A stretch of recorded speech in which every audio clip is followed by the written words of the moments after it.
If you want to extract audio from a video in CapCut PC, you're in the right place. In this quick tutorial, I'm going to show you the fastest way to separate the audio from your video so you can edit it independently, trim it, delete it, or use it in another part of your project. This is a really useful trick if you're working on tutorials, podcasts, voiceovers, music clips, or any project where you need more control over the sound. Before we jump in, if this video helps you out, please hit the like button and subscribe for more easy CapCut tutorials just like this.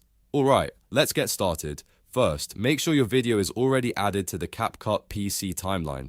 Once it's in place, find the video clip you want to work with. Now right-click on that video clip. As soon as you right-click, a menu will appear with different editing options. From that menu, look for the option that says Extract Audio. Click Extract Audio.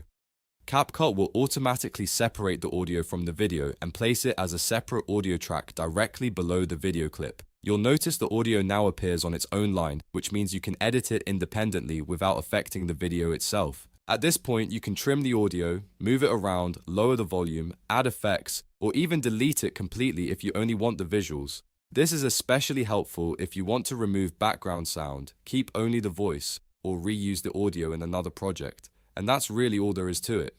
Right-click the video, choose Extract Audio, and CapCut will split the sound into a separate track for you in seconds. If this tutorial helped, make sure to like the video, subscribe to the channel, and turn on notifications so you don't miss more CapCut tips and tricks. Thanks for watching, and I'll see you in the next one.